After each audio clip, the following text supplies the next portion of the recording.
Everyone wants stability, right? Right. Effective leadership, times when things just feel solid, Mm, especially today. definitely. We all look for that. And it makes you think, where do you even find those kinds of timeless principles, the ones that actually help you navigate life's ups and downs? Well, that's a great question. And for this deep dive, we're actually turning to a pretty ancient source, but the insights, surprisingly relevant. Exactly. We're diving into the Bible, specifically the second book of Kings, chapter 12. Now, that might sound a bit out of left field, maybe.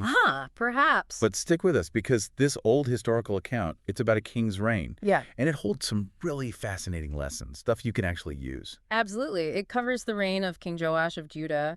And what makes his story so compelling, I think, is that it's not simple. It's not just good versus bad. Right. It shows, periods of real positive change, good stuff happening, but then a downturn. It's nuanced. So that's our mission today. We want to really explore this chapter, kind of dig into what happened, and see what insights we can pull out for life today. And maybe see how looking at the story, its highs and lows, might even strengthen your own faith. Okay, so let's get into it.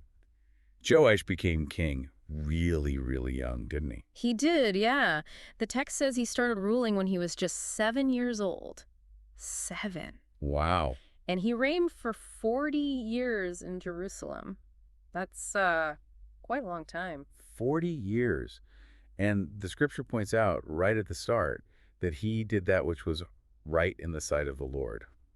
That sounds like a great way to begin. It does sound very positive, but there's a condition attached almost immediately. It says Yeah. all his days were in Jehoiada the priest instructed him. That little phrase is incredibly important. So his righteousness wasn't entirely self-generated, maybe? It was tied to his mentor. It seems strongly linked, yes. His early commitment was shaped, guided by this priest, Jehoiada. And you see that guidance in his actions pretty quickly, especially with the temple, right? It had gotten run down. Exactly. Neglected, damaged. And one of Joash's first big projects under Jehoiada's guidance was getting the temple repaired, restoring that central place of worship. Which really underscores something vital for everyone listening. The importance of seeking out wise, faithful mentors, Yeah. advisors. Mm-hmm. In any part of life, really, but especially when it comes to spiritual things, your faith journey. Precisely. Joash's good start shows how much positive impact good counsel can have. It's a reminder you don't have to figure everything out alone. Okay, so the temple needs fixing. How did they actually pay for it? It wasn't just the king footing the bill, was it? No, it involved the people. Joash told the priests to collect all sorts of dedicated money coming into the temple. What kind of money was that? Well, the text mentions a few types. There was the money of everyone that passeth the account. That sounds like maybe a census tax or something everyone paid. Then, the money that every man is set at, perhaps linked to personal vows or estimations. And crucially, all the money that cometh into any man's heart to bring. So pure free will offerings. So, like multiple streams of income for the project. Smart. Yes, a diverse approach. And the initial idea was the priests collect it, the priests manage the repairs. Makes sense. But, I sense a but coming. Ha! Yes, there was a but. The scripture says that by the 23rd year of Joash's reign, 23 years. Wow, that's a long time. a very long time, the priests still hadn't actually repaired the temple. Something wasn't working, maybe inefficiency, maybe funds getting diverted. We don't know exactly. So things stalled. What happened next? This is where Joash steps in more directly. He does. He calls in the priest and basically says, hey, why isn't this fixed yet? And then they change the system. A course correction. What do they do? Well, this is where Jehoiada, the priest, implements a really practical idea, likely at Joash's prompting. They took a chest, cut a hole in the lid, and put it right beside the altar. Okay, like a collection box. Exactly. A very visible central collection box. People put their contributions directly in there. It seems like a move towards more transparency, accountability. Yeah, you can see where the money's going. Yeah. Less chance of it getting lost along the way. Yeah. So the chest fills up. Yeah. Then what? Then, when it was full, the king's scribe and the high priest came together. They counted the money, put it in bags, Right. and gave it directly to the people overseeing the actual work. The carpenters, the builders, the masons. These are to the workforce supervisors. Yes. And the money was earmarked specifically to buy timber and hewed stone and cover other repair costs. And it's interesting what they didn't use it for, isn't it? Very interesting. The text makes a point of saying no fancy silver bowls or snuffers or trumpets or gold items were made from this money. Strictly business. Just the essential It repairs. really shows focused stewardship, keep the resources targeted. And maybe even more remarkably, Hmm.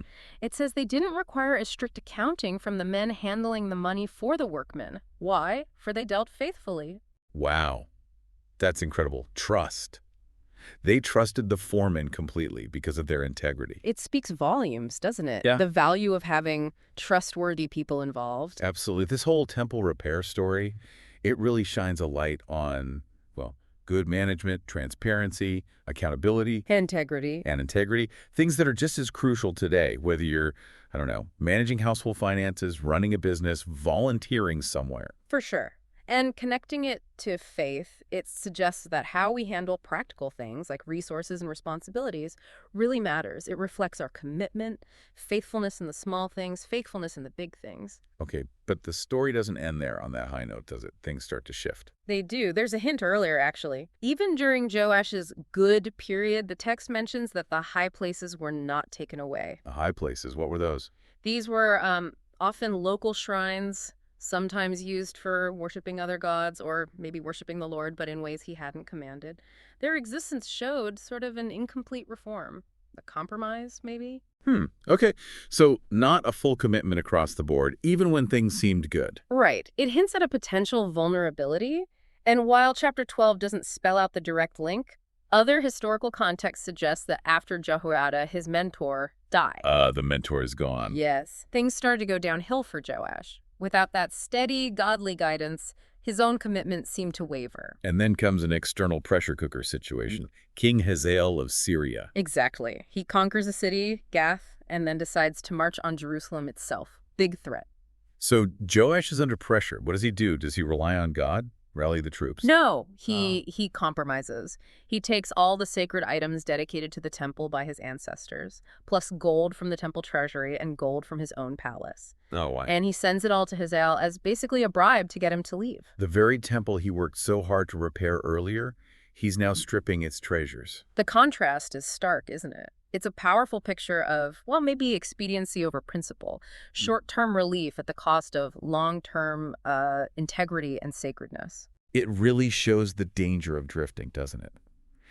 If your convictions aren't deeply rooted in you, but mostly depend on someone else's guidance, then when that guidance is gone, or when things get really tough, you're vulnerable. You might make choices you wouldn't have otherwise. That seems to be the lesson here. It underscores the need for that internal commitment, that personal conviction that goes beyond just following instructions. A sobering thought. And did this compromise even work long term?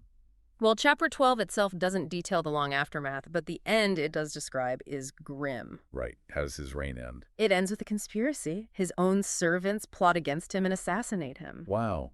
From a 7-year-old king doing right, guided by a priest, repairing the temple, to being murdered by his own staff. It is. It leaves us with that mixed legacy we talked about. Yeah. A really promising start, followed by a decline, compromise, and a tragic end. So pulling it all together, what are the big takeaways from Joash's life this whole chapter? I think several things stand out. The huge importance of godly guidance, especially early on. The need for responsible, transparent stewardship handling resources well. The incredible value of integrity and faithfulness in your work. Definitely saw that with the workmen. Yeah. And then the warnings. The danger of incomplete commitment, of drifting away from your core values, and the serious consequences of compromising principles, especially under pressure. So how does reflecting on this ancient king help someone listening today strengthen their faith in God? It's quite a story, highs and lows, very human. It really is. And I think because it's so human, showing both success and failure, it's relatable. It reminds us that even people who start well can stumble. True. Which points to our ongoing need to rely on God, doesn't it? And to keep seeking wise counsel. Faith isn't a one-time decision. It's a journey that needs constant attention. And that initial focus on the temple, what does that say to us? Well, it shows God cares about the places and communities dedicated to him. But more broadly, it speaks to the importance of supporting his work, however we understand that today, with dedication, honesty, and managing what he gives us: time, talents, money responsibly. Like those faithful workmen. Exactly. Their integrity was part of their service. So thinking about Joash encourages self-reflection, maybe. I believe so. It prompts you to ask, Where am I just relying on external props for my faith or my values? Are there high places in my life, areas of compromise I'm ignoring? Am I tempted to trade long-term faithfulness for short-term ease? Mhm. Facing those questions and turning back to God for strength and guidance, cultivating that deeper personal commitment, that's how reflecting on a story like Joash's can genuinely strengthen your faith today. That's a great way to frame it. A challenge, really. So as we wrap up this deep dive into 2 Kings 12, maybe the question for everyone listening is, which of these principles we talked about, the mentorship, the stewardship, the integrity, the danger of compromise, which one resonates most with you right now? Good question. And maybe thinking about how you can actively apply that insight, whatever it is, to strengthen your own walk, your own faith, as you navigate whatever you're facing. Definitely some food for thought there.